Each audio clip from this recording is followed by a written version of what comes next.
Yeah. So let me kind of just let you know what the audience you're talking to. Okay. It's so funny that this is a branch off, like it's not really a music show because I do interview band guys all the time. But it's mostly about the stuff that like they're into that might not always be like music related. Like I talked to Travis from Cattle Decapitation. Yeah, I was looking at a bit of that. Yeah, and so he just like for almost all that interview, we were just talking about he's into the He-Man stuff right now, like the re-released He-Man stuff. Fucking him and Gus, man. No fucking loyalty. Used to talk to those guys about G.I. Joe all the time, and then all they're just like, "Oh no, I like the He-Man stuff." I'm like, well, I like the He-Man stuff too, but he's yeah. I think he started. I don't know if it actually. No, he just started getting the He-Man stuff. He's been getting the G.I. Joe stuff because the stuff that he's getting right now is like it's like the 6-inch it's like they never had that before, right? No, I know what they are. What are they? Well, hang on. Let's save the juice because I got to do an intro first. I always do this. I fuck it up because I forget to do a fucking intro. We start talking? Yeah. So, and this is what happened to Travis. Dude. Like, I did 45 minutes without fucking telling people who he was. And what That's awesome. Yeah. So he's just this dude that's talking about toys. Anyways, welcome to For the Horde Productions by Bat Force Radio. My guest this week is Ross Sewage, Dr. Sewage, from many awesome Northern California legendary bands, including Impaled, Exhumed, Ghoul. Almost said Ghost. They're just friends of mine. I don't. Ghoul is just know them. I do some work for them occasionally. I've roadied for them. They're real fucking assholes and they don't pay well. There you go. Paid me entirely in turnips. It sucked. But yeah, so I think that the crowd that we're talking to today is probably, they might know some of the music stuff, but they're going to want to hear about the toy stuff, really. So some people might be listening, know you from those bands. They might also know you from maybe like world famous. We fill stadiums. If you haven't heard of us, I mean, what rock have you fucking been under? Right, exactly. They might also know you from some of your layouts and your artwork and stuff like that too. They probably are listening to and looking at stuff that you've done. But yeah, dude, I want to talk to you about. There's always something that like band guys are always into. Either they get fixated on the band stuff, just the band stuff, and they go crazy on that, or they have that and then they also become a hoarder with other things like gear or something else. And I think with you always had that bug with like you love toys, right? I mean, most band guys I feel are just like into pot, but I don't smoke pot, so I've had a lot of money for toys instead of pot. So that's how I get my high, is by playing with tiny little men. And it's, I was a kind of a fastidious kid, so I didn't really I didn't blow things up with firecrackers. If it went into the sandbox, it also came out of the sandbox. It didn't get lost. And my folks were pretty cool because my dad always remembered when he was a kid, he'd had all these cool horror comics that his mother had thrown away. So they didn't make me throw anything away. So they was able to store a bunch of my stuff that I'd always been fairly careful with and in their attic crawl space. And so a lot of stuff was preserved pretty much as it was when I was a kid. So I collect toys now, but I guess I've kind of been collecting toys since I was a tiny little boy. That's all right. That's awesome. So is any of the collection that you like post any of the stuff from when you were a kid? Tons of it. Tons of stuff is from when I was a kid. Yeah. I mean, it's hard to calculate now. It was something like, I would have said it was like 70-30. G.I. Joe was stuff I had when I was a kid, but it's probably more like 60-40, maybe getting towards 50-50 because I've recently gotten some good grab bags of some other people's old stuff they just wanted to clear out because they saw I was taking photos and they were like, you want to trade some stuff? You just want this stuff? And I was like, fuck yeah, I'll take any of that stuff. I'll clean it up. I'll make photos out of it and it won't be just sitting in your crawl space anymore. So yeah, I saw that. So you're primarily into the old G.I. Joe stuff. That's like your main thing. Yeah, I was really into Star Wars too, and I still have a lot of Star Wars stuff. But at some point, anybody who grew up with Star Wars had some kind of mixed feelings about prequels and the continuing saga and all that. So I had bought all the stuff in the 90s when it started hitting toy stores again. We were all very excited to get giant beefed up muscle Luke, even though it looked like shit. But it was like, holy shit, Star Wars toys on the shelf again. So I had a bunch of that stuff, and and all the stuff when I was a kid. I still had my AT-AT. I still had the snow speeder. Those were more played with than the GI Joe because I got them when I was younger. So I still I wouldn't say I collect Star Wars, but I do keep some Star Wars. Oh, so shit. this is I basically decided I really only like the first movie and The Mandalorian, I guess. So these are like all the OG guys from before Empire Strikes Back, but I'm keeping Boba Fett because he's pretty cool. So, and he was in the holiday special, which I consider canon. There you go. Yeah, that's pretty dangerous to say. Yeah, I know, but it's I don't. People talk about The Last Jedi versus Rogue One, but I'm all about the holiday special. I'll watch that shit all day. I'll watch Itchy jack off to Dawn of Summer and his holodeck fucking weird shit. That's hilarious. Yeah, dude. Star Wars is sick. I think that this is a picture of what you were talking about. Oh yeah, this is just that like was, a bunch of. There's this. Yeah, that was someone on Twitter said, "Hey, who knows anybody who'd want a bunch of broken GI Joe stuff?" And somebody tagged me in it. And I was like, "Oh goddamn, yes, I want that." And then the guy looked at my photos and he was like, "Oh, that's so cool. You're gonna do something with all of this." And I was like, hell yeah, I am. So, I've taken photos of some of them, but I have yet to bring those out and, throw them on the beach and I do stupider shit with my toys now as an adult than I ever did as a kid. Dude, but I wouldn't say it's stupid. I'd say it's fucking awesome. Like, well, before we get to that, I see obviously the little innards, the intestines that keep them together have snapped off, but do you know how to fix that? Oh, that one's easy. You just unscrew their back and put a new rubber band in. No shit. That's O-ring. O-ring is the best. That's why I love the old G.I. Joes. It was up to that point, the most posable figures that had ever been made, and they were super fun to play with as a kid and pose around. And yeah, they're like super fixable. And I mean, I've had like the plastic on the crotches snap, and I'll stick like I'll burn a sewing needle and stick it through. Like nothing dies around here. I'm a doctor. I take care of these things. There you go, man. For sure. And you were mentioning some of the stuff that you do with it now. I just want to bring some of that up, some toy photography with these guys. This is probably like, that is so sick, dude. So first of all, that water effect, how did you get the water effect? And then what did you do to take it? Do you have like an underwater camera? Yeah, that's my dad's pond. And so I went and I had to sink that thing. There's a wire holding the missile forward. That's just some poly cotton, like pillow fill, making the, whatever you want to call it, the wake of the missile. And on that photo in particular, I was like, well, iPhone said they're water resistant, so let's just stick it in the water and see what happens. No shit. That was not a good idea. It did take the photo. It took plenty of photos, and then it works. My phone works. It's still the same iPhone 7 I've had for like 6 fucking years. But the camera fogged up for like 3 weeks, so it was completely unusable on that front. But the phone worked, so I got to give Apple some kind of credit. Just the camera fogged up, but it eventually unfogged. I put it with a bunch of like silica packets that I'd saved from different packages because that's always handy to have around, and kind of sucked all the moisture out of it. But so that one I got a case eventually. I have an underwater case now. Right. I've learned my lesson. There you go. So yeah, I took however expensive an iPhone is to take a photo of a plastic toy underwater and nearly broke it. They're like $1,200. Well, the new ones are like $1,200 now, and then they make you like, what do you call it? Keep my old one as long as I can. Yeah, they make you finance them. That's how they get you. Oh yeah, no, yeah. The one I got like 6 years ago, I had the cash. I said, "Here, take it," and I'm not dealing with any of your fucking plans. And I know it seemed crazy to everyone in the long term, but I was like, "But you could just pay $20 a month." I'm like, "Yeah, but they keep making you pay that. You pay more for your phone that way." Yeah. So I'm a big fan of like. Yeah. I'm a big fan of just paying. Yeah, they hook you in.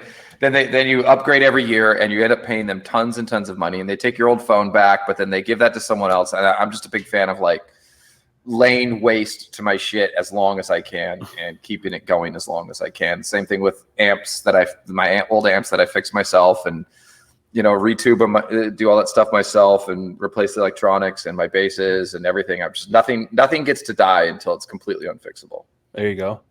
Amen to that. Here's so I also dig the little explodey. Oh, yep. There's Jinx, class of 90, class of 87. Yeah, the exploding thing is just like a string of LED lights. There's a little bit of yellow. It's like that's that same polycotton shit. I gotta improve that. There are better ones out there that I see other people have done, and I just didn't take too much time on this one. Oh, and there's a little bit of black spray paint to give that kind of smoky effect. But dude, it looks I thought you bought that, so you made that? Yeah, it's just cotton and some LEDs, man. This shit's easy. It's really not that hard. Well, it's like that's the thing is like people who see this stuff, they might not know. Like they think it's just holy shit. Like look at that effect, and that's why it looks to do. Yeah. Yeah, that's what makes it so cool is like you see the stuff that people do with the photography and it's like, what? Here's another one. Yeah, that's also LEDs, and that was when I figured out that I was trying to figure out how to light up his machine guns, and I was like, wait a second, I could wire it through the smoke instead of, from behind the vehicle. So that's kind of the way the batteries and wires are actually at the end of the gun trail. Oh, and then awesome. I think I was burning a sparkler around that didn't really work out, but the smoke looked nice. Yeah, that's a nice effect on there. Here's a favorite. Oh, there's snake eyes, and then hidden wire making the dog look like it jumps. That's awesome, dude. So do you? Oh shit! What did I just do? Oh, I hit the wrong button. Sorry. Does this look normal to you? Yeah, I see everything is the same way. I see snake eyes. I clicked something and my browser went nuts. But so do you buy some of the vintage ones and crack them open just for the photography and to like mess with? I try not to. One, because they're much more expensive, and then two, I feel like if it's lasted in the box that long, I feel like a dick. So I always try to, if I'm buying stuff, I try to find it open. Because it's cheaper, but it's on occasion. There's been something where it's like it's basically the same price either way, and I'll fucking open a box. I don't give a shit. I hate boxes. Boxes suck. That background was one that was sealed, but it didn't go for much. It was this ninja set. It came with 5 of the most atrociously ugly mid 2000s GI Joes when they tried to redo the sculpt, and they look like shit. And so those things I just threw. Well, I didn't throw them away. They're going to be eBayed at some point, but the background is so cool. And then they glued plastic to the cardboard background that is like, this wonderfully painted background. So I actually tried to take that off with acetone as carefully as I could. And some parts of it still ripped. So I actually painted it in and tried to make it look as complete as I could after ripping the blister packs off of it. There you go. This is also super dope. Yeah, that's you can't see is the compressed air being blown from the bottom right of the photo. It's just a can of air to clean out your keyboard. I saw some other. I was like, oh, that's how they've been doing that. Okay, I'll do that too, and it looks really neat sometimes. That's awesome, dude. And then I have my question is, how did you make this effect? Like that is burning steel wool. So I took steel wool. I saw, you see it sometimes. You see these photos of like big round electrical circle looking things, and what it is like long exposures on. They take steel wool and they put it inside a whisk, and then they attach that to a string, and you can light the steel wool and then start spinning it. And as long as it keeps getting like a really good flow of oxygen, it will keep sparking off. So I take a steel wool, it's in a whisk, I light it on fire, and then I start waving it around, and I look like a fucking idiot while I hit like a remote button on my camera. But all these like sparks come from it, and it looks super cool because I live in California. I could probably do something similar with firecrackers and sparklers, but there's just no place to get them around here unless you know somebody who knows somebody, and I don't. So burning steel wool, that's what that is. That's awesome, man. It's like some real Martha Stewart shit, but for toys. Yeah, nobody's going to stop me from almost starting fires. Has anybody ever come across you while you're doing like your setup, and then like they're like, what the fuck is this guy doing? I did on YouTube. I took 3 of my GI Joe tanks. I had just gotten one a very rare one for cheap, and I fixed it. I don't know no, it's all the way up there. But the Cobra Cat, it was like a store exclusive in like 85. So I got it for super cheap because someone said it was broken, and I cracked the thing open, and for some reason the engine drive had 2 Canadian dimes stuck inside of it, which was the weirdest thing because you had to really unseal this thing to get to the engine drive to stick 2 Canadian dimes in it. So and Canadian dimes for some reason, 2, not 1, 2. So those were stuck in the gearbox. I took them out and the thing worked perfectly. So I got really excited and I was like, cool, I have 3 motorized G.I. Joe tanks to race, which is the original Mobat from 82, the Mauler from 85, and the Cobra Cat from 85. So I took all 3 out to a little secluded beach near me in Alameda and dug them tracks so I could see which one was the fastest. And some lady came along with her dog, and she decided to talk to me for like an hour. And I was like, oh my God. I just want to race these tanks and go home. It's like, you need to start a TikTok. You could make money at this. This is such a cool idea. And I was like, lady, I'm playing with fucking toys. I like, obviously I don't really care about the money, or I would be doing something much smarter with it. So she was nice. So I talked to her for a while, and she seemed lonely because of, we're in a pandemic and everything. And I think she hadn't really seen anybody else in like 6 months. So we chatted, she left, and then I live streamed a G.I. Joe tank race. She knew enough to suggest TikTok to you, though. That's kind of funny. Yeah, apparently. Well, yeah, no, she was some kind of, I live in the Bay Area, so pretty much, 4 out of 5 people you run into are going to be working somewhere in social media tech, and they'll tell you all about what you should be doing with your life. And they're probably right, but I'm still not going to listen. Right. Yeah. Well, I forget. I've been doing it wrong this whole time, and I'm pretty happy. So fuck it.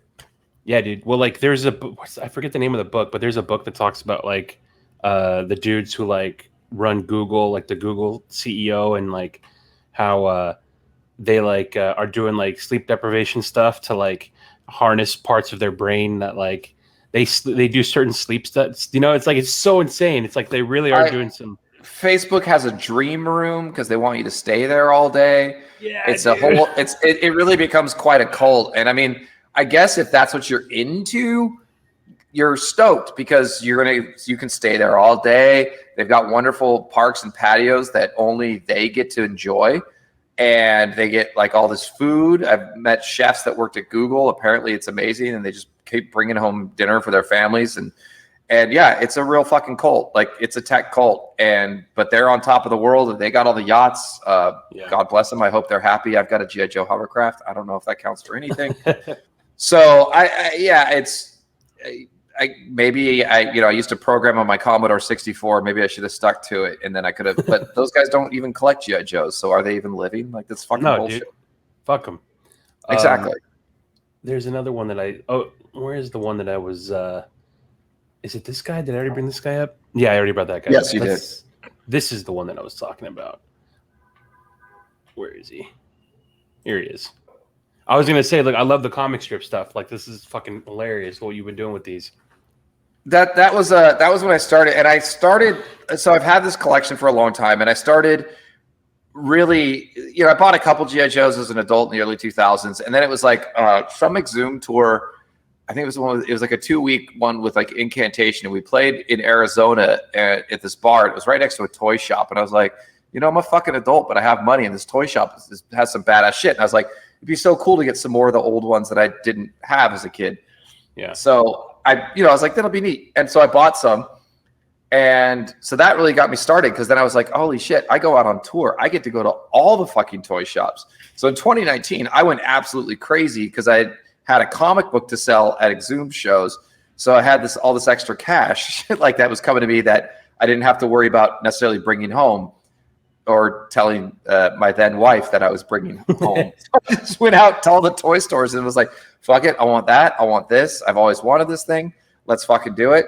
And so that got me back into the toy thing in 2019. Now the photos, Gus Rios from Gruesome was posting stuff on Facebook during the quarantine, And I think I'd done like a couple silly videos. Like I filmed myself inside my terror drome and green screened it, But Gus Rios started just taking photos of his toys and kind of setting them up. And I was like, oh yeah, I have the version of that. I was like, or I have the old version of that. And he goes, well, why don't you take photos of your own fucking toys, asshole, and stop commenting on mine? I was like, that's a very good fucking point. Why haven't I done this? I've thought about it. I like toy photos. They look cool. I mean, there's people out there who make them look super realistic and it looks like a scene from a movie, and that's awesome.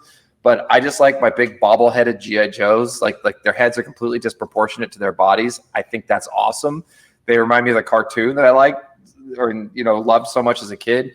And so I started doing that. And, I'd done Star Wars dioramas just for myself when I had a lot more Star Wars, which I've got, like I said, I got rid of some of that stuff.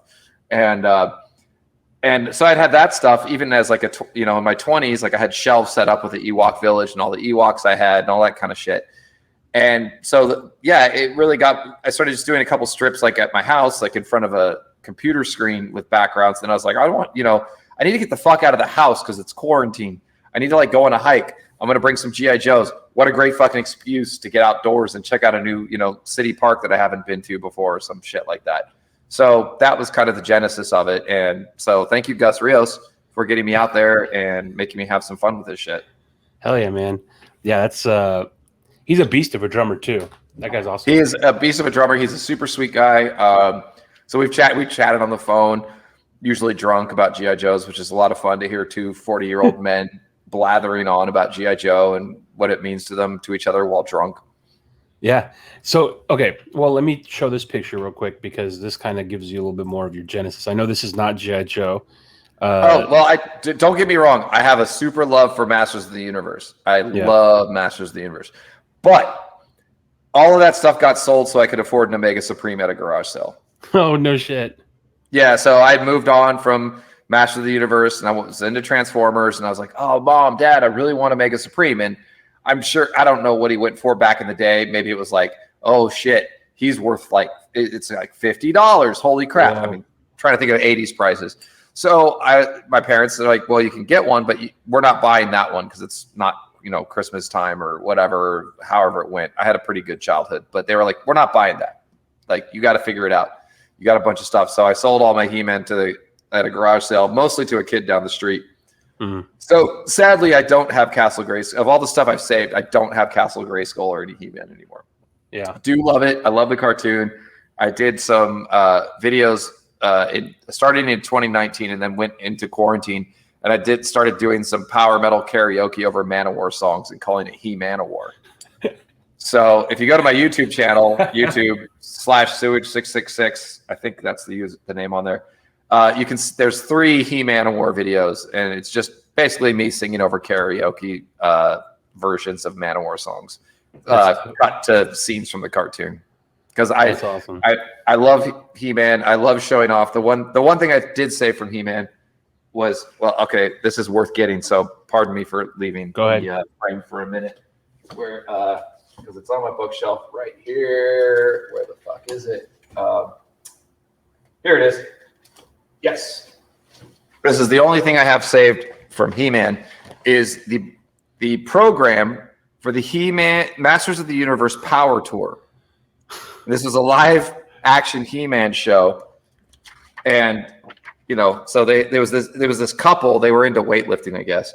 And they decided to do this show. Now the thing about it was that one of the main features of the show, I don't know if this is going to show up, was roller skating. So there was a big roller skating competition between the bad guys and the good guys. So you can see Evil Lynn roller skating and jumping through a hoop.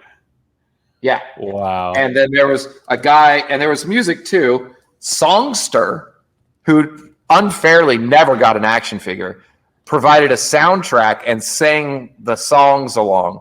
Now, I don't remember much more than that. I don't remember if he did I think the characters were dubbed. So there's like the source, it's not cartoon accurate. Evelyn, they had to cover up the cleavage because the kids, kids.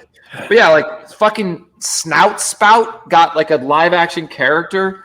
It's so amazing. Oh yeah, big. There you go. Whoa, damn, that guy is fucking jacked. He's fucking He-Man. He's Holy goddamn. Shit. I mean, if it maybe he couldn't act. I don't know. Dolph Lundgren got the part in the movie, but this guy could have been He-Man in the movie. So Good yeah, journey. so yeah, and they got the so yeah, there was a whole live action show. So that's really the only thing I have saved. We'll show Beastman really quick because that one actually looked pretty good. I mean, Wow. For ice capades essentially. So yeah, so we did. What year was that? Let's see what the copyright 87. Holy shit! Look how good. Look at what good. That's in like really good shape. And it was in perfect shape until there was this little wet spot. Was some apartment I had I didn't know it had a leak that was right behind my bookshelf. So there was a little bit of damage, but I actually, this is what a freak I am. This thing was sealed. It was all sealed together, and I held it over steam to try to like preserve as much as I could. So yeah, but I found it like a year later after we found out about the damage, and I was like, oh, you mother of all the things to fucking wreck. But I don't know. Maybe someone else has a copy of this, but so far online, I'm the only person who's ever shared photos from it that I've seen. That's pretty fucking fringe, man, of the He-Man lore right there. So Master of the Universe I love it, and I loved the Kevin Smith show, and fuck anybody who was upset that Tila was the lead because I thought it was great. Yeah, man, it's hilarious how dare they inject some real fucking story into how something. Dare we find out anything about the side characters? Like, that's the shit that just bored. That's why I was like, that's why I don't like the Star Wars shit anymore because I'm so fucking sick of the Skywalkers. Like, the Mandalorian's great because it's like, oh, thank God, no Skywalkers. And then, of course, the last episode of the second season. Spoiler for a show that came out last year. Luke shows up, and I was like, oh. I was like, well, I'm glad Mark Hamill's getting work because he seems like a cool guy. But other than that, I did not give a fuck about that scene. It's going to be how are they going to like just rewrite that there's fucking little Baby Yoda in the middle of that, and they just never mention that, I guess. Like, well, Kylo Ren kills Baby Yoda later. Is that what fucking happens? Jesus. What else could have happened? I mean, it's all canonical now, right? He killed an entire Jedi Institute. Baby Yoda is part of a species that apparently lives for 800 years. So yeah, sure, Kylo Ren killed Baby Yoda. Like, what the fuck else was going to happen? Sorry, Grogu. Yeah, no. It's anyways, I did love that show. I did love that show because it was like non-specific about this dumb family that their entire familial relations got completely ridiculous to me, and it was bullshit. Anyways, enough shit talking Star Wars. No, dude. There's always plenty of time to shit talk Star Wars. Come on now. Yeah, let's shit talk Star Wars. I'll do it all day. My aunt is hopefully she's not listening to this because this is her job. This is what she does for a living. But my aunt does like merchandise and buying for Disney specifically. She was with like the Star Wars stuff right around the time when The Mandalorian was like in production, so they knew that they were gonna have to whip up a bunch of stuff. And when they fucked up and didn't get it out in time, dude, that was amazing, dude. So like I texted her. I'm like, hey, like, what's up? And she's like, we're working on it. And I was like, oh, yeah, no, okay. Yeah, they thought it was gonna be bullshit, dude. Jon Favreau, the man is a gem. He started the MCU. He's and Dave Filoni, he's also a gem. And it's just like, oh, this dumb show, nobody's gonna fucking like it. We don't need to make a toy. They wanted to be like CG Baby Yoda, and thank God, what's that? No, the director, the German guy who's in that, whose name I'm forgetting right now. I would like to. Why am I forgetting his name? He told them to use the puppet, and he said, "If you don't use the puppet, you are cowards." And that man knows how to. That man knows doing crazy movies and making them awesome. And I'm forgetting his name. Guy did Grizzly Man, whatever his name is.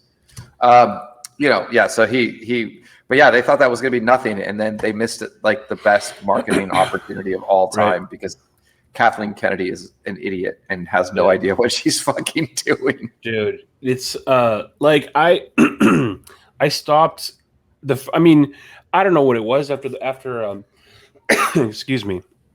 Maybe it was just like it was so overwhelming after what was the first one? I can't even fucking remember the name. What, prequel? No, the sequel. The sequel. You mean the Force Awakens? Force Awakens. So like I don't know what it was about the Force Awakens where like I didn't get it. Like I didn't I didn't hate it yet.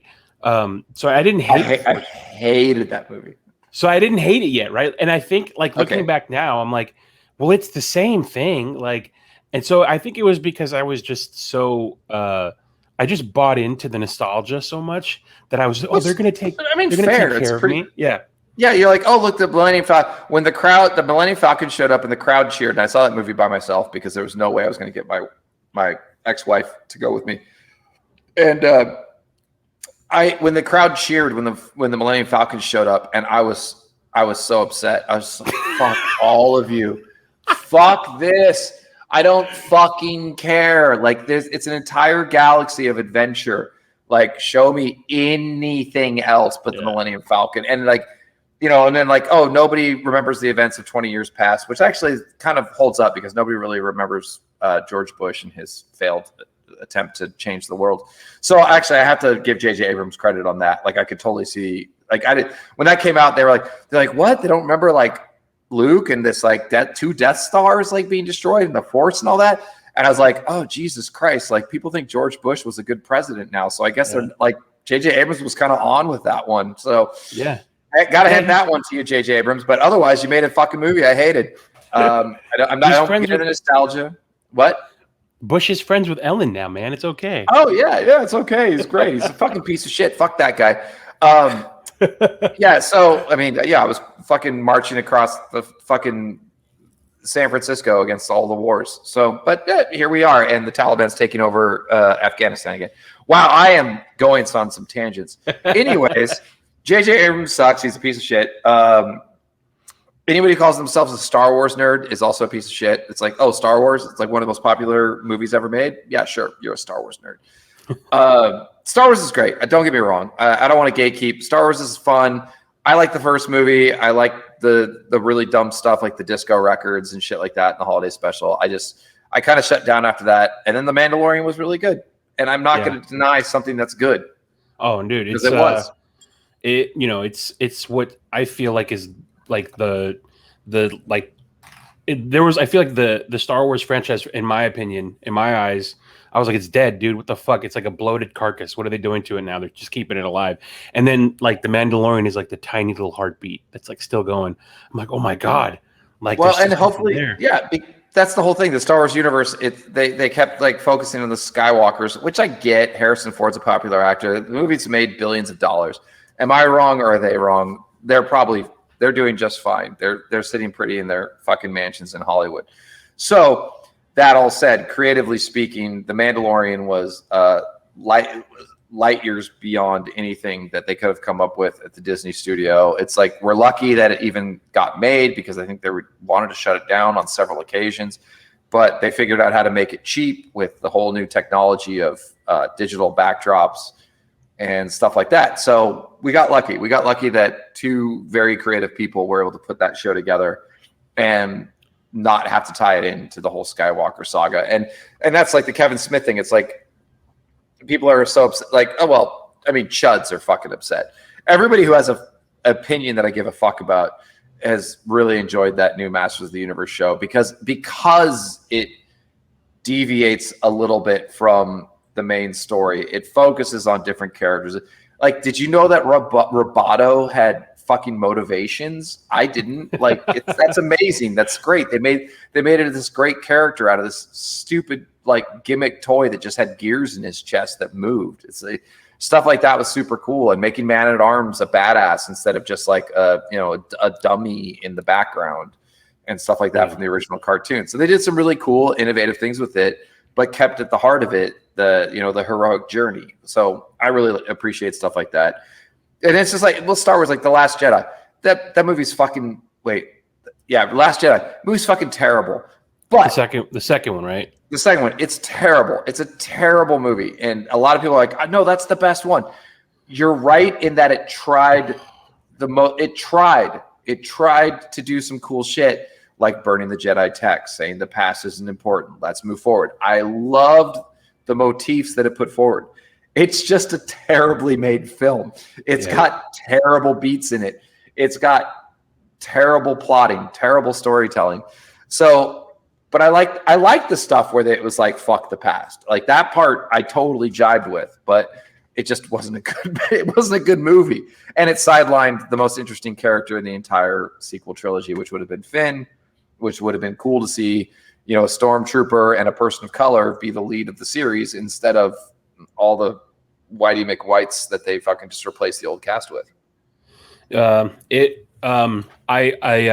I'm still calling for Rian Johnson to be held accountable and jailed for his crimes. It's been how many years now, and still no arrests. So it's a bad movie. Like great. Other people can have the Force. I like that. The Jedi texts don't matter because they were kind of shitheads. I like that.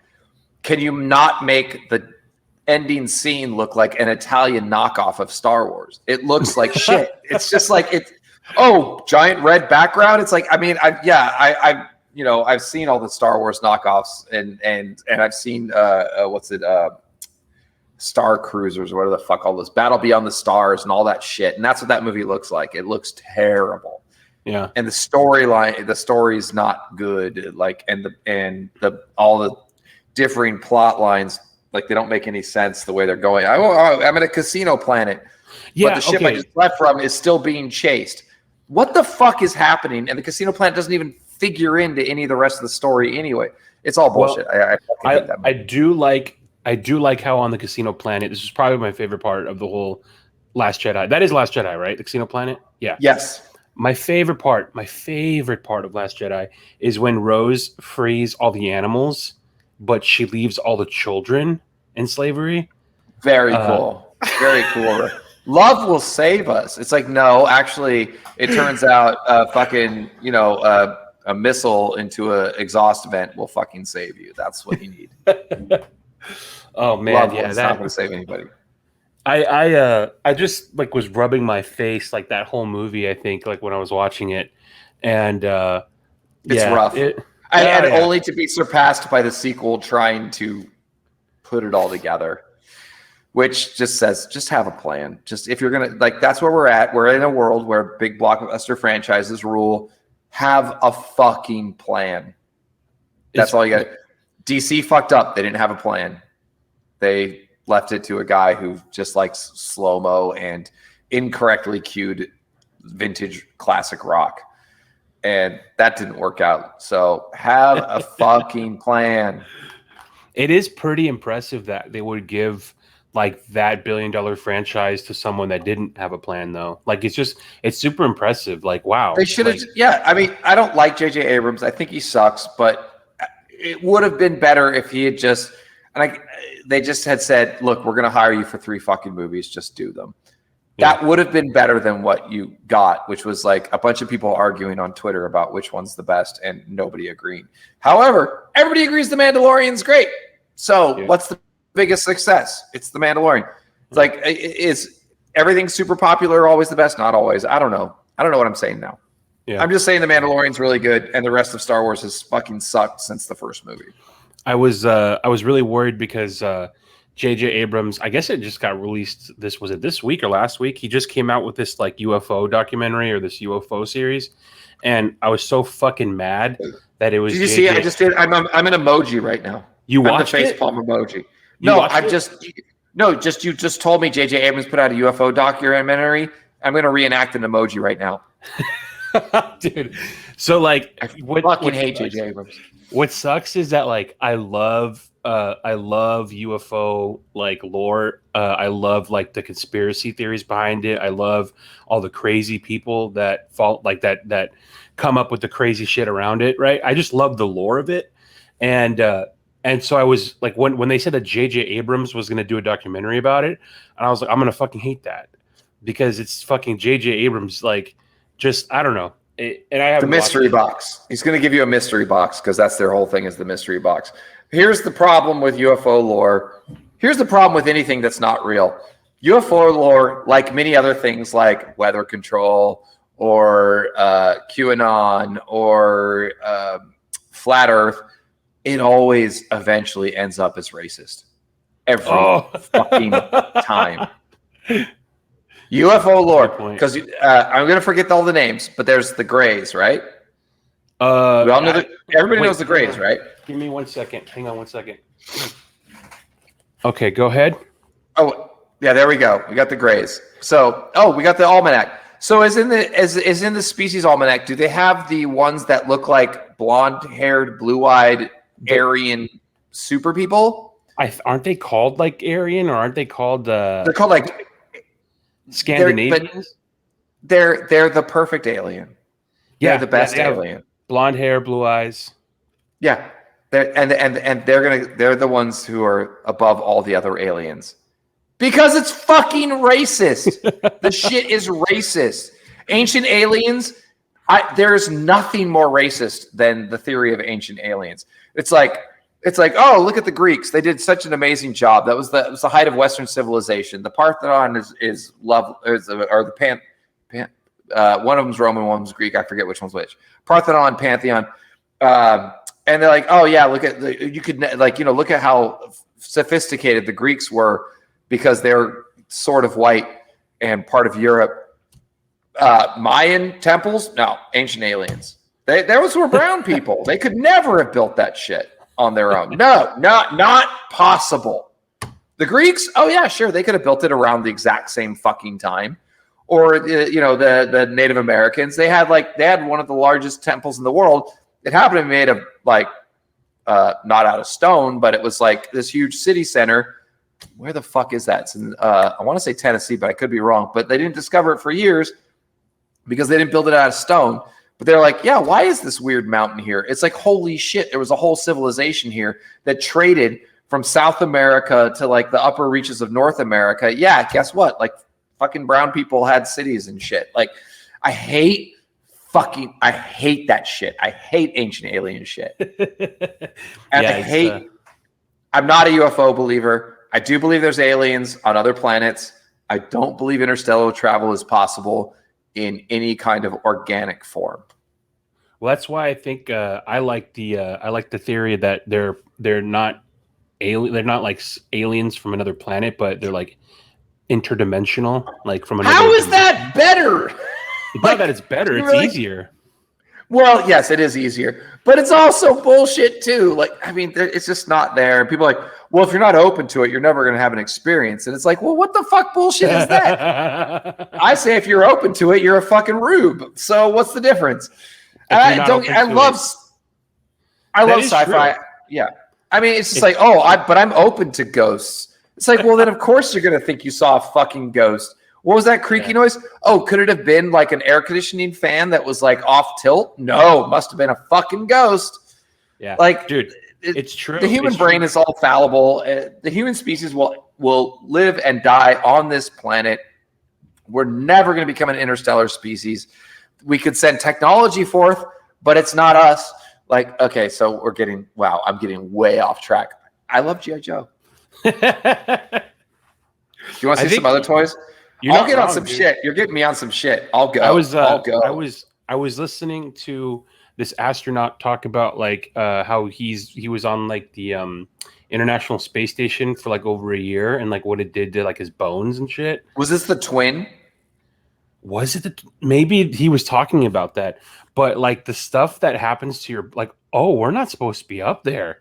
No, Mars? Are you kidding me? You're like, could someone live on Mars? Yes, a very short lifespan in a cave, away from even the soil on Mars, like the actual dirt on Mars. I mean, they did a pretty good job on the Martian. So they did fairly scientific, except for the fact that the dust on Mars will actually cut your lungs open. What? It's that fine. Oh my God. So if any of that gets inside whatever habitat you happen to be residing in, Elon Musk, your fucking lungs will be cut open by the silica in the soil on Mars. It is not an option. The only option is to live on this tiny, thin layer of the planet Earth. And it is a very thin layer. Because if you live in Colorado, in Denver, you're actually still up too high. You will have higher rates of cancer. Now, you're going to go to a planet that's not even the same size as ours. It's smaller. doesn't have a liquid magnetic heated core, so it can't hold an atmosphere at all. Total Recall. It's bullshit. Don't believe it.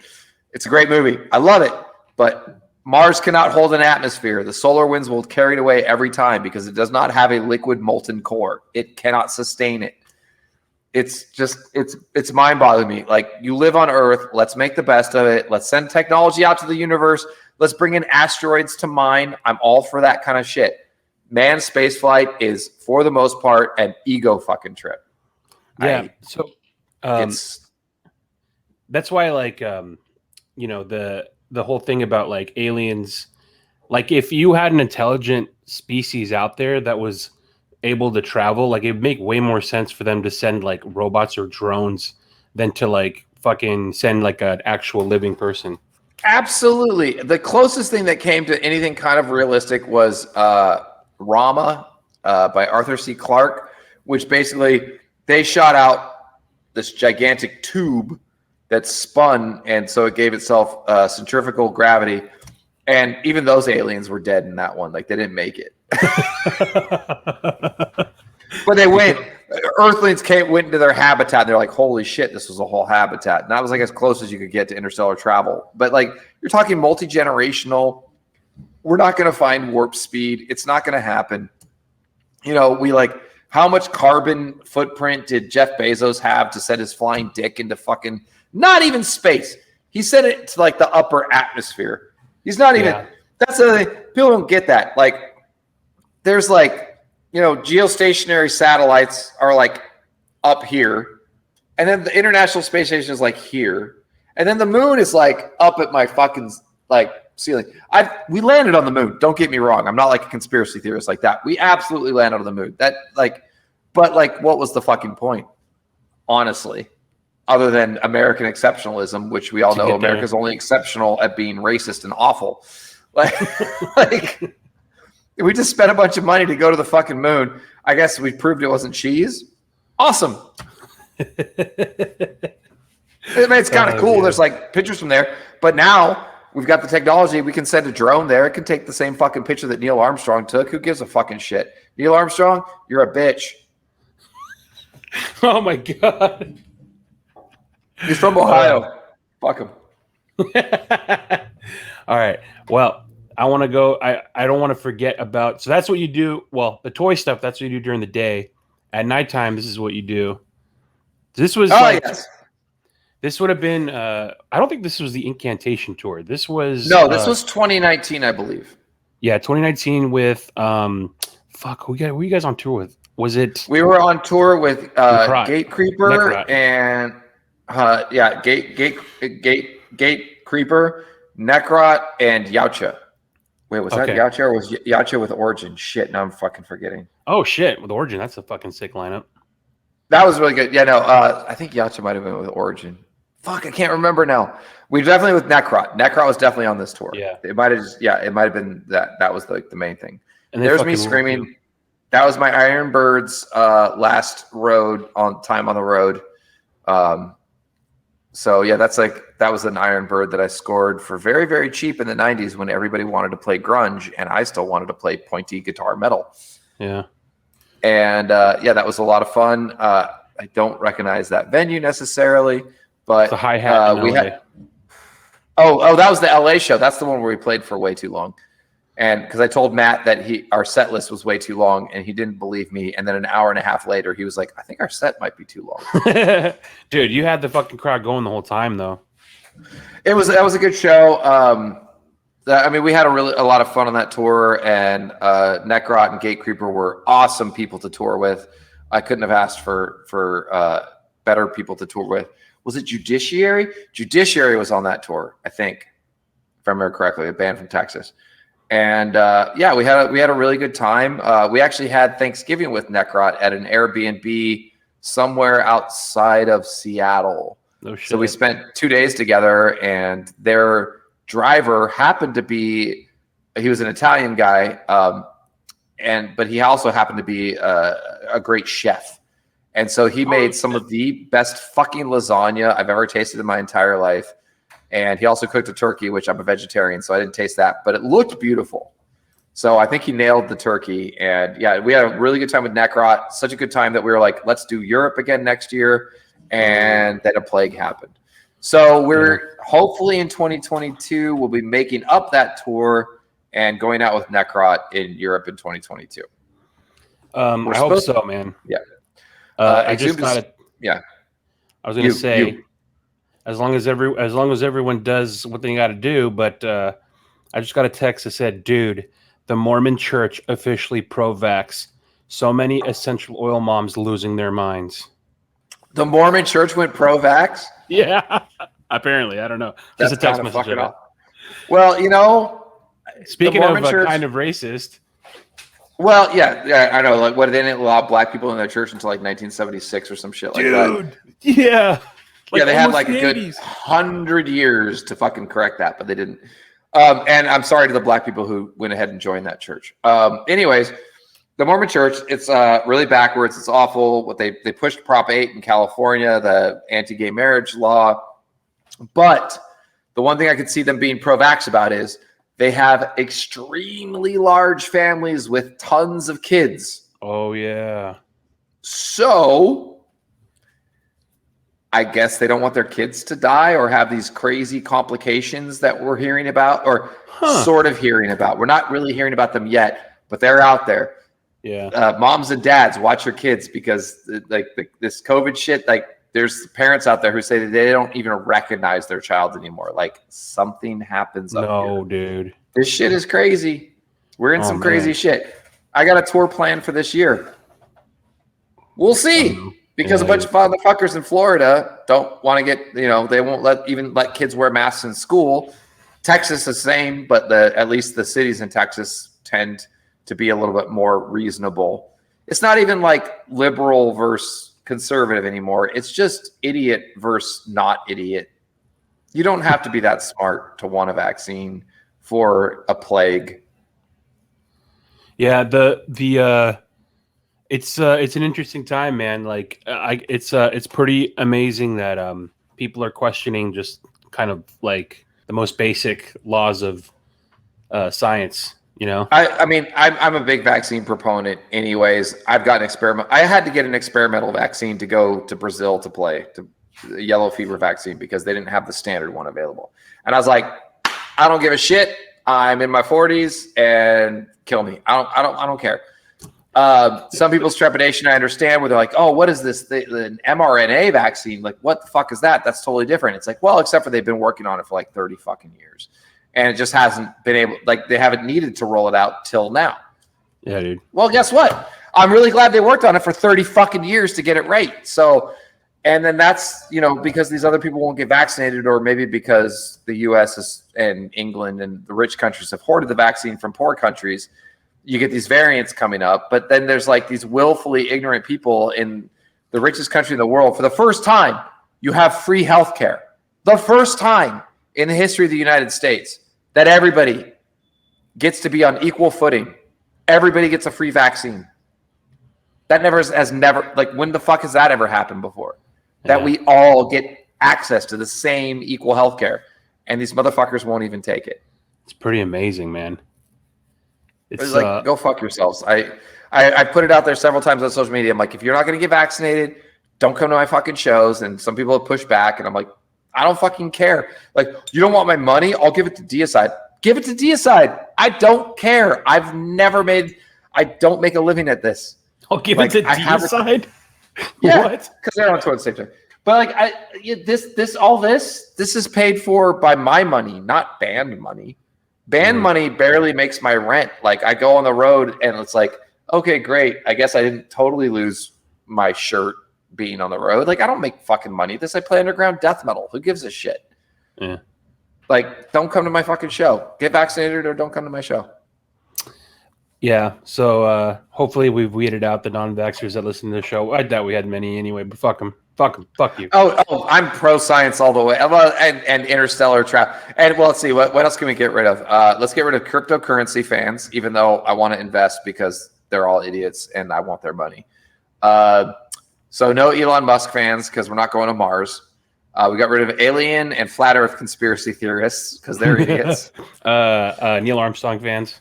Neil Armstrong, people from Ohio in general. Let's go People after who DC like next. the what? Let's go after DC next. Like let's Oh, I know you hate Batman, right? Batman is the worst fucking superhero ever invented. All right, He sucks. but And Bob Kane is a total piece of shit. oh, he is. And his estate gets all the money from Batman. So fuck him. I'm a Bill Finger guy all the way. He does get some stuff now though. Now, his granddaughter. That's good. Now, I'm not going to be totally against, because even looking at this, I'm just like, oh, there's Darkseid in the back. That's a Kirby creation, and New Gods is kind of awesome, and Calabac. And so I'm not totally anti DC. I'm much more pick and choose, because like the Shazam movie is one of the best superhero movies of the last 10 fucking years. The Shazam movie is fantastic. Did you watch, what's the newest one that just came out? Suicide Squad. Did you watch that one? Yeah, it's okay. It's not my favorite James Gunn movie, but it was totally entertaining. I'll never rewatch it. Dude, that's like my exact number one for me. It was way too fucking long, dude. Like, I don't understand why they made it so goddamn long. It was very long. I don't understand why. But Star of the Conqueror looked great in it. There was some funny beats. Idris Elba was pretty entertaining. Peacemaker, I could see why they're trying to sell him to a TV show, but I wasn't that into it. They're like, it was like, okay, I get it. You're supposed to be America. I get it. I get the fucking metaphor. But it was good. But like, I rewatched the Guardians of the Galaxy's movies, and those like one or two times, and those were much more innovative, I think, than Suicide Squad. But that said, Suicide Squad was good, and I think was definitely worth watching over any of the main DC Universe movies. Like the Superman movies have sucked, the Batman movies have sucked. The only real Batman movie I liked was the Heath Ledger Joker one, and that was mostly because Heath Ledger was really good in it and I don't even like the character of the Joker. I think it's a shitty character, but he took it to some other kind of level, and he was just a really good actor. So what are you going to do? Like, the movie's very good. But yeah, DC in general, I don't like the characters as much. They come from a golden age, and I think they don't flaw in the correct way that I like that I guess I glom onto Marvel. It came about in the 60s when there was a lot more questioning about what is power, what is important, what is family important. So you get the Fantastic Four. Is power important or is family important? You get the Fantastic Four. And then it's like, with great power comes great responsibility. You get Spider-Man. Doctor Strange is an egotist piece of shit, and then he gets humbled. So I definitely vibe with that more, whereas most of the DC universe comes from World War II, where it was largely about proving American exceptionalism, which at the time I understand, because we were in a global war and it was the last honorable war, even though we conducted it in some horrible ways, because I know too much of American history to ever be completely proud of anything. So, so that's why I vibe with Marvel characters more. There's more nuance to the personalities. Yeah. I think like, it's definitely, I feel like Marvel, like, I don't know, man, like, maybe, I don't know if it's because like the New York thing or what it is, but like, I just feel like Marvel has a flavor, like it's got like, it's hard to, and I'm a DC fan, and DC does not have that. Like DC doesn't have, like, when you think of Marvel, like immediately I think of like, maybe that's the Jack Kirby stuff. Like I think of like what Jack Kirby did, the way it looked, but also I mean, a lot of it was, I think, and the Marvel cinematic universe probably feeds into this a bit, in that it comes from a plan, not even necessarily a plan that is conscious, but most of the Marvel stuff came from Jack Kirby and Stan Lee. Jack Kirby being foremost in that, Stan Lee just adding dialogue, but that's important too. And DC was like all over the place and just bringing characters from these, they ripped off Joe Simon. Am I going to get the right names right? Schuster and Simon. So, and then, this other, Bob Kane made Batman.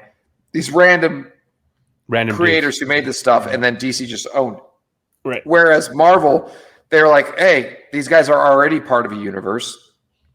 I mean, Captain America kind of gets grandfathered in. That was just kind of luck. But like, yeah, they're already kind of part of this universe. Like the Fantastic Four gets to meet the Hulk, gets to meet X-Men, and there's basically two guys in charge of it. There's other creators, obviously, Steve Ditko, Don Heck, a bunch of other artists that were important at the time. But it has this more, it's got this feel of being cohesive. Mm-hmm. And when they went to cinema, Kevin Feige was able to kind of recreate that basically by putting his foot down and kicking every other producer off the job. Avi Arad, who's a terrible producer and kind of led Marvel through its horrible cinematic phase in tried in the 90s. It's terrible. He got kicked out. And then Agents of S.H.I.E.L.D., as much as I love that show, that was being kind of railroaded. The TV universe was being railroaded by, I'm going to forget his name, but he owns a lot of Marvel now. And he's just this old guy. And he was doing all this terrible shit. And Kevin Feige's like, I'm not doing these movies anymore if I have to deal with him. And so they kicked him off the project because Disney owned the project at that point. And so basically Kevin Feige was able to really focus in and bring in other creators to help with the creative juice, like Taika Waititi and all these other, innovative people that were able to still work within their frame space, but bring their own voice to it. And that helped that cinematic universe go off, that it had a focus, that it had a plan. That not that it was a complete plan. It's not. Like they keep rewriting as they go, but it's being shepherded much more carefully than say something like Star Wars or the DC universe. And so they're pleasing a lot more people at the same time than those franchises are able to do. Mm. Yeah, it definitely feels like what you were saying. Like they were able to transfer the feeling of those comics and reading the comics and the looks of the comics and bring that into a movie. Like when I see a Marvel movie, I'm like, this fucking feels like Marvel comics. Like it feels like, it feels like picking up the comics at the comic shop. Feels like fucking flipping through it. That's exactly what it looked like when you're looking through the comic. And then like the DC stuff, it makes more sense now that you mention it, where it's like an amalgam of a bunch of different ideas and thoughts that are kind of getting smushed together. And it's critiquable because the Marvel Cinematic Universe does kind of feel like it could all be one person. They have a look, they have a soundtrack, and I understand the critique of that. But at the same time, Thor Ragnarok is funny as fucking hell, and it's way different than Thor Dark World, in my opinion. Does it have the same kind of bright colors and that kind of stuff? And does it have to do a certain musical cues to get the themes going? Yes. But sometimes the most creative work is done when you're stuck in a box. Mm. And so a good director can say, I'm in this box that Kevin Feige has put me in, but I'm going to pull as much out of that as I can. So that's one thing to be said. And I think that, if let's try to relate this to music a little bit. You can bring this back to music where it's like most of the bands I've worked in have kind of one musical creative director. It was never me, which is frustrating because I think I'm awesome. However, it has worked out to the benefit of those bands. Exhumed has been largely Matt Harvey. So he has taken input from me, obviously, like he's not a tyrant entirely. And I've been like, hey, why don't we change this for that? And, why don't we kind of make the lyrical direction maybe go this way a little bit? And he comes to me, he's like, hey, I got this ideas for this. I want to bounce them off you. So he looks to me more as like a creative consultant / editor. But like the focus is basically had never changed. So the band has been able to keep its core fans while expanding upon that. And I think that's kind of that is relatable to cinema to a certain degree. And I think that can be kind of important. And it's something I've tried to realize, having been kicked out of Exhumed and having been asked to rejoin Exhumed. What is the best way for me to work with this band going forward to not get kicked out again? That's a good way to look at it, man. so we worked together well, and I kind of realized my place, and I realized, okay, you do this, and I can I help shape it, but I'm not necessarily the end voice, and I'm not gonna die on any hills for that kind of thing. Well, the band fucking rules, dude. Most of the stuff you do rules. The toy stuff's awesome. The music stuff's awesome. You said that you're trying to go back on tour in what, 2020? Was it, you say 21? 2021. Exhumed has a tour booked October 22nd to November 22nd. So stop being assholes. Get vaccinated. North American tour? Yes. United States tour, not North American, because the two are different. Let's respect Mexico and Canada. Has that been announced? Oh, yeah. That's out there. It's the Worming Through America tour. That is, it's October 22nd to November 22nd. I'm hoping we can do it because I really want to hit some toy stores around the country. There you go. So, but we'll see, because things don't look promising now, and it's up to every individual to kind of be responsible, get vaccinated, mask up when you can, when it's appropriate. Obviously, there's no reason to not wear a mask at a grocery store. What the fuck? Do you need to show everyone your goddamn smile? Who gives a shit? Wear a mask. It doesn't matter. Man, maybe it's just because I love it, man. I love the thought of no one knowing that it's me and not having to fucking talk to anybody. You can mouth off "fuck you" and nobody knows. Dude, oh my God, you're so fucking ugly. But it's like this. Nobody fucking knows. Wear the fucking mask. It's stupid. Yeah, that one's weird. That one's weird because it's more of that one's more of oh, you just want to be a dick. It's just you just want to be a dick. Because it's some political bullshit, and I don't understand the politics. I don't like Democrats. I don't like Republicans. I don't give a fuck about any of that. I give a fuck about the science and keeping my family safe. That's it. That's all I care about. What's going to keep my family safe? Not getting the coronavirus. That's it. That's what keeps them safe. I'm careful. Everyone else should be careful. If you want to see live music ever again, you should be careful. And don't be an asshole. There's no reason to be an asshole. Yeah. And cheers to the Mormon Church.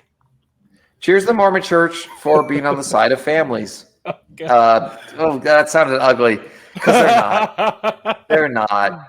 They're not. They're on the side of weirdness. They're weird, but sure, Utah, get vaccinated. That's great. All right, we'll play Salt Lake City. Dr. Ross Sewage, man, I really appreciate you taking the time to hang, man. This was a blast.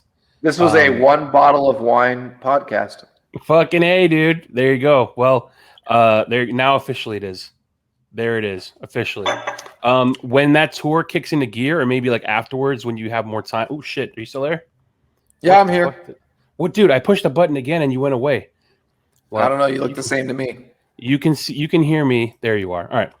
I can see you and I can hear you. So maybe once the tour. Really quick, can I just show off? Here's 1978 Shogun Godzilla. Dude, wait. How expensive was that fucking monster in 1978? Probably about $20. It is massive. This is the one I've had. I've had this since I was a kid. He's been with me forever. That's massive, dude. This is hold on. We're doing the plug section. So I'm plugging. Here's the Cobra Sentinel that I got in 2020 on a holiday sale. So this is from one episode of one G.I. Joe cartoon that some crazy motherfucker decided to make and charged a lot of money for. But I got him half off. I'll do them real quick. Oh, go ahead. One last. Oh, no, you first.